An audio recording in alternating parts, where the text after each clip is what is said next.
Europe 1. Jean-Marc Morandini. C'est ce que l'on appelle désormais une grande gueule, un sniper, un flingueur. Bruno Mazur n'hésite pas à tirer à boulet rouge sur le pas via les réseaux sociaux. Il est parfois très violent d'ailleurs vis-à-vis de certains de ses confrères. Il est avec nous ce matin en direct sur Europe 1. Bonjour Bruno. Bonjour. Merci d'être en direct avec nous sur Europe 1. On va parler de tout ce que vous dites un peu sur Twitter dans un instant et des propos que vous tenez sur vos confrères. Mais auparavant, peut-être une réaction à Renaud Revel qui était notre invité juste avant la pause de publicité, qui dénonçait un peu ce milieu journalistique qui se regarde le nombril, qui vit en vase clos, en huis clos, même coupé des réalités. Est-ce que vous êtes d'accord avec lui ? Oui, totalement. Et en plus, ce qui m'agace, c'est que moi, je suis un grand consommateur de télé, comme vous, c'est qu'on voit toujours les mêmes. On a l'impression que Barbier ou Gisbert couchent à la télévision, sur certaines chaînes.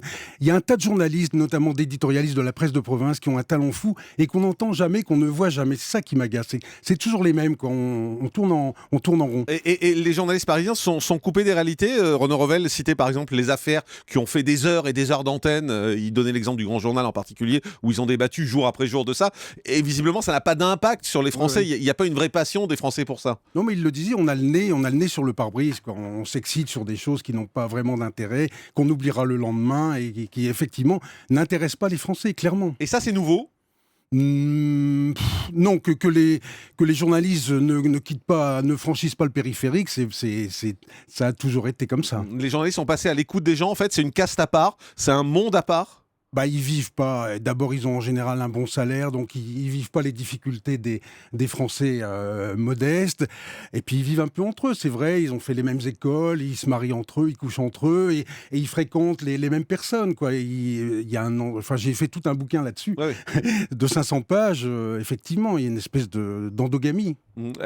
Journaliste, politique, voilà, vous mettez tout le monde dans le même sac. Non, mais c'est très. Encore une fois, c'est ce que j'ai expliqué dans le bouquin. C'est très très difficile de ne pas franchir la ligne jaune parce qu'on a besoin d'être proche des hommes politiques pour avoir des scoops entre guillemets, mais il faut rester à distance parce qu'on n'a pas à devenir copain ni ami, etc. Donc c'est vrai que c'est très compliqué. Et parmi les journalistes, alors il y en a que vraiment vous n'aimez pas du tout. C'est le cas par exemple de David Pujadas, sur lequel vous tapez régulièrement sur Twitter avec des mots très durs. Vous dites qu'il adore le spectaculaire, le fait divers un peu crapoteux. Voilà. Pourquoi vous avez cette haine, j'ai envie de dire, contre Pujadas ? Parce qu'il présente le 20h et vous ne le présentez plus ? Alors justement, je suis content de cette question, cher ami. On me fait quelquefois ce doux reproche. On dit que vous êtes aigri. Voilà, c'est exactement. C'est ce que je voulais dire. Il n'y a vraiment ni aigreur, ni rancœur, ni jalousie. C'est des colères. Encore une fois, Michel Cotta, en l'an 2000, m'a proposé de revenir aux 13h. J'ai refusé avant même qu'on discute de quoi que ce soit. Donc, j'ai aucun regret de ne pas être à l'antenne, aucun. Simplement, donc il n'y a vraiment pas d'aigreur de ne pas être devant le poste, etc. Je refuse plein d'émissions. Simplement, ce sont des colères de consommateurs ou de citoyens, tout simplement. Il y a des choses qui m'agacent. On peut dire qu'un ministre est mauvais sans avoir envie de prendre sa place. Donc, on peut dire qu'un journaliste est mauvais sans avoir envie de prendre sa place. Et pour vous, Pujadas, c'est mauvais ? Oui, en plus, oui, parce qu'il fait des choix journalistiques qui sont très contestables. Le jour où ça a basculé en Ukraine, il a ouvert sur les Jeux Olympiques alors qu'on en avait bouffé pendant 8 heures sur la chaîne. Et ce qui m'agace, c'est que ce jour-là, TF1 a fait le bon choix. Il a ouvert évidemment sur l'Ukraine. Et ça m'agace d'autant plus que moi, j'ai travaillé 7 ans à France 2 et que tous les jours, en conférence de rédaction, j'avais droit à des grandes tirades déontologiques en disant « Nous, on est service public. Nous, on a une mission pédagogique. Nous, on est là pour informer le peuple, etc. » Et je les vois tomber de faire du mauvais Paris Match alors que, hélas, la chaîne d'en face, elle, fait son boulot. Alors que si on était logique, la TF1 qui, elle, doit draguer les ménagères de moins de 50 ans, elle aurait dû ouvrir sur les Jeux Olympiques et les médailles françaises. C'est-à-dire que vous trouvez que TF1, aujourd'hui, fait mieux son travail que France 2 ? Clairement. Mais vous êtes très dur, parce qu'il y a même un tweet où vous l'avez traité de crétin, David Pujadas. Vous avez dit ce crétin David Pujadas qui ne donne même pas les dernières news sur le coup d'État en Égypte, comme l'a fait Gilles Boulot. Je suis écœuré. Ouais, non, mais ça, c'est les joies de Twitter. On se laisse aller sur les coups de colère. Mais c'est vrai qu'encore une fois, ce jour-là, je passe pas ma vie à zapper, mais effectivement, Pujadas avait fait son boulot en fin de journal en rappelant ce qui se passait en Égypte, qui était gravissime. Et Pujadas, la météo, etc., il fait pas son boulot. Ouais. Il y en a si d'autres. J'ose dire. Il y en a d'autres contre lesquels vous frappez fort. C'est François-Olivier Gisbert.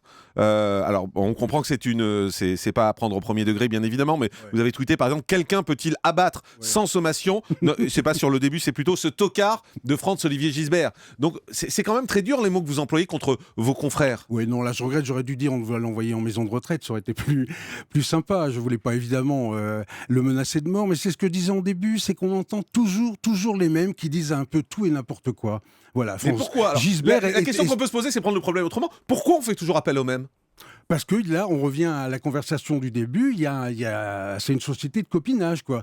Dire que le copain du Point invite le copain de l'Express, et le patron de l'Express invite le patron du Point, parce qu'ils se connaissent, ils dînent ensemble, et ils se renvoient à l'ascenseur. En plus, ils publient tous des bouquins, donc ils sont sûrs qu'à l'Observateur, on parlera du bouquin de l'Express, et réciproquement. Mais quand on lit ce que vous dites, enfin, il n'y a pas beaucoup de quartiers. Jean-Pierre Pernaut, c'est la honte de la profession. Il est tout sauf journaliste. Marie Drucker, un peu trop sérieuse, elle se la pète. Laurence Ferrari, elle gagne très bien sa vie, mais le rapport qualité-prix n'y est pas. On a le sentiment qu'il n'y a pas grand monde que vous aimez. Si, je peux vous dire, Gilles Boulot, justement, il fait bien son boulot. Anne-Sophie Lapix, très très bien. J'ai écouté la soirée des municipales. J'ai trouvé que Michel Field, sur la chaîne LCI, était de loin la meilleure chaîne. Field, il sait de quoi il parle et il est très très bon journaliste et très bon animateur. Non, mais c'est le principe de la presse. On parle plus des trains qui arrivent pas à l'heure et qui déraillent que des trains qui arrivent à l'heure. Mais tous ces gens, que ce soit Pernaut, Drucker, Ferrari, vous pensez pas que s'ils ont réussi, c'est aussi parce qu'ils ont du talent malgré tout. On réussit pas pour rien dans ce métier. Non, mais moi, encore une fois, je distribue pas les bons, les mauvais points. Simplement, je pose un petit coup de gueule quand je vois qu'il y a une défaillance. Mais moi-même, j'ai fait toutes les conneries qu'on veut quand j'étais au journal. C'est évident.